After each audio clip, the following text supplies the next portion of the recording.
అధిష్టానం పెద్దపల్లి నుంచి పోటీ చేస్తున్న తమ అభ్యర్థి గోమాస శ్రీనివాస్ ను మార్చే యోచనలో ఉన్నట్టు సమాచారం. గోమాస శ్రీనివాస్ యాక్టివ్ గా లేడంటూ పార్టీ క్యాడర్ను కలుపుకొని పోవట్లేదని హైకమాండ్ కు రిపోర్ట్ అందినట్టు తెలుస్తోంది. పార్టీ చేస్తున్న కార్యక్రమాలు మినహా ఆయన సొంతంగా ఏమీ చేయట్లేదని హైకమాండ్ కు రిపోర్ట్ చేరినట్లు సమాచారం. దీంతో గోమాస శ్రీనివాస్ ను హైకమాండ్ హోల్డ్లో పెట్టినట్టు తెలుస్తోంది. జిల్లా క్యాడర్ కు కూడా అభ్యర్థి పేరుపై ప్రచారం చేయొద్దని ఆదేశించినట్లు సమాచారం. మోదీ బీజేపీ ఫోటోలతో ప్రచారం చేయాలని సూచించినట్లు పార్టీలో చర్చ జరుగుతోంది. అన్ని నియోజకవర్గాలకు ఇప్పటికే ప్రచార సామగ్రి చేరగా గోమాస శ్రీనివాస్ కు మాత్రం ఇంకా పంపించలేదని తెలుస్తోంది. ఇప్పుడే పెద్దపల్లి అభ్యర్థిని మార్చినట్లు ప్రకటిస్తే మరికొన్ని నియోజకవర్గాలను మార్చాలనే డిమాండ్లు వస్తాయని సీక్రెట్ గా ఉంచుతున్నట్లు సమాచారం. తాజా అప్డేట్స్ అందించేందుకు మా ప్రతినిధి అజయ్ సిద్ధంగా ఉన్నారు. అజయ్, పెద్దపల్లి అభ్యర్థి మార్పు పైన కొంత చర్చ అయితే జరుగుతున్నటువంటి పరిస్థితి కనబడుతుంది. ఇప్పటికే 17 నియోజకవర్గాలకు సంబంధించి పార్టీకి సంబంధించినటువంటి మెటీరియల్ ప్రింటింగ్ అయింది. అన్ని నియోజకవర్గాలకు కూడా రీచ్ అయినటువంటి పరిస్థితి మనకు కనబడుతుంది. ఆయా నియోజకవర్గాల్లో ఉన్నటువంటి అభ్యర్థులు కూడా వాటిని పంపిణీ చేసి ప్రచారాన్ని కూడా మొదలుపెట్టినటువంటి పరిస్థితి. కానీ పెద్దపల్లిలో పరిస్థితి మాత్రం దానికి భిన్నంగా ఉన్నట్టుగా కనబడుతుంది. పెద్దపల్లి నుండి పోటీ చేస్తున్నటువంటి ఏదైతే పోటీకి ఇప్పటికే అభ్యర్థిని ప్రకటించినటువంటి గోమాస శ్రీనివాస్ పైన కూడా ప్రింటింగ్కి సంబంధించినటువంటి మెటీరియల్ ప్రింట్ అయినా కరపత్రాలు ప్రింట్ అయినా ఇంకా ఆయన చేతికి చేరలేదు. అవి నియోజకవర్గానికి చేరుకొని మాత్రమే అక్కడ గోడాంలలో ఉన్నటువంటి పరిస్థితి మనకు కనబడుతుంది. అయితే పార్టీ ఆదేశాల మేరకే దాన్ని బయటికి తీయట్లేదన్న ప్రచారం కూడా జరుగుతున్నటువంటి పరిస్థితి మనకు కనబడుతుంది.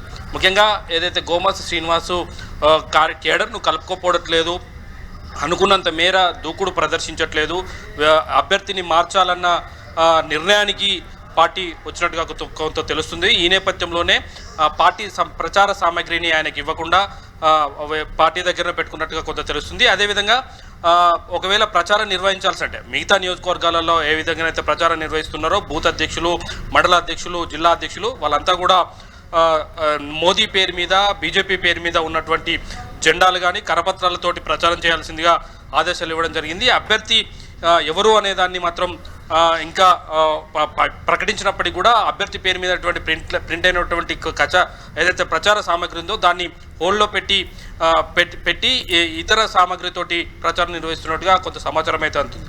అయితే మనం చూసుకోవచ్చు, ఇప్పటికే ఒకవైపు ఈ విధంగా అంటే ప్రచార సామాగ్రిని హోల్డ్లో పెట్టి బీజేపీ అభ్యర్థిగా ప్రకటించినటువంటి గోమాస శ్రీను హోల్డ్లో పెట్టినటువంటి బీజేపీ అందుకు ప్రత్యామ్నాయ ఏర్పాటును కూడా చేస్తున్నట్టుగా కొంత సమాచారం అవుతుంది. ఇప్పటికే పార్టీకి సంబంధించి అభ్యర్థిని మార్చాల్సిన అవసరం ఉంది అని జాతీయ నాయకత్వానికి రాష్ట్ర నాయకత్వం కొంత ప్రపోజల్ను నివేదికను కూడా పంపించినట్టుగా తెలుస్తుంది. దానికి గల కారణాలను కూడా వివరిస్తూ ఒక లేఖ కూడా రాసినట్టుగా కొంత సమాచారం అయితే అందుతుంది. అయితే దాని ఆధారంగా జాతీయ పార్టీ నుండి కూడా అప్రూవల్ వచ్చి ఆ ప్రత్యామ్నాయ అభ్యర్థిని కూడా అన్వేషించాలని కూడా కొంత చెప్పినట్టుగా తెలుస్తుంది.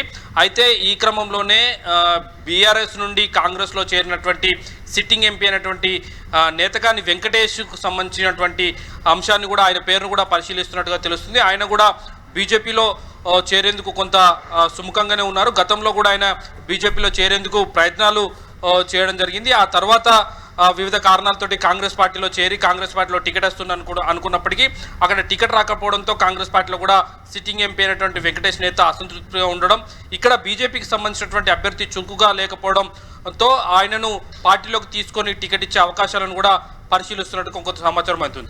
అయితే పెద్దపల్లి టికెట్ను మారుస్తున్నట్టు బయటికి పొక్కేముంటే ఇతర నియోజకవర్గాల్లో సైతం అభ్యర్థులను మార్చాలన్న డిమాండ్ తెరపైకి వస్తున్న నేపథ్యంలో ఈ అంశాలన్నింటినీ కూడా కొంత రహస్యంగా ఉంచుతున్నటువంటి పరిస్థితి. ముఖ్యంగా నల్గొండ అదేవిధంగా ఖమ్మం స్థానాలను మార్చాలని గతంలో పెద్ద ఎత్తున పార్టీ శ్రేణుల నుండి డిమాండ్ రావడం జరిగింది. కానీ పార్టీ మాత్రం వాటిని ఎవరిని పట్టించుకోకుండా ముందుకెళ్తున్నటువంటి పరిస్థితి మనకు కనబడుతుంది. ముఖ్యంగా ఏదైతే గత వారం రోజుల నుండి పార్టీ కార్యక్రమాలు రాష్ట్ర వ్యాప్తంగా చురుకుగా ఉంటున్నాయి. ముఖ్యంగా ప్రచార సామగ్రికి పంపిణీకి కానీ అదేవిధంగా ఎన్నికల మేనేజ్మెంట్ కమిటీలు కానీ యాక్టివ్గా ఆయా నియోజకవర్గాలలో పనిచేస్తున్నప్పటికీ పెద్దపల్లి విషయానికి వస్తే మాత్రం కొంత వెనుకడుగు వేసినట్టుగా తెలుస్తుంది. అయితే ప్రచారంలో ఎక్కడ వెనక్కి తగ్గపోయినప్పటికీ కూడా అభ్యర్థి పేరు మీద ప్రచారం చేయకుండా కేవలం నరేంద్ర మోదీ పేరు మీద బీజేపీ పేరు మీద ప్రచారం చేయాలంటూ అక్కడ జిల్లా అధ్యక్షులను అదేవిధంగా పార్టీ క్యాడర్ను రాష్ట్ర నాయకత్వం ఆదేశించినట్టుగా అయితే మనకు సమాచారం అవుతుంది. ఓవరాల్గా చూసుకున్నట్లయితే మొత్తం ఈ బీజేపీ పెద్దపల్లి అభ్యర్థిని మార్చేందుకు అవకాశాలు ఎక్కువగా కనబడుతున్నాయి. అయితే చివరి నిమిషంలో ఈ అభ్యర్థిని మార్చడం వల్ల ఏవైనా ఇబ్బందులు తలెత్తే అవకాశం ఉన్న నేపథ్యంలో పునరాలోచించుకునే అవకాశాలు కూడా కొంత మేరకు ఉన్నట్టుగా తెలుస్తుంది. ప్రస్తుతం ఉన్నటువంటి సమాచారం మేరకైతే ఏదైతే గోమాస శ్రీను ఇప్పటికే పెద్దపల్లి అభ్యర్థిగా ప్రకటించినటువంటి గోమాస శ్రీను మార్చాలన్న దృష్టితోటే కొంత ఎక్కువగా కనబడుతున్నటువంటి పరిస్థితి అయితే కనబడుతుంది.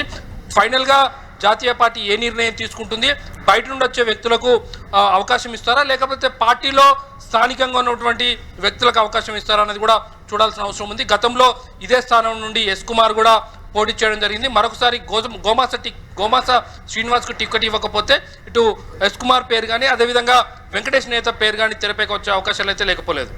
Right, thank you Ajay.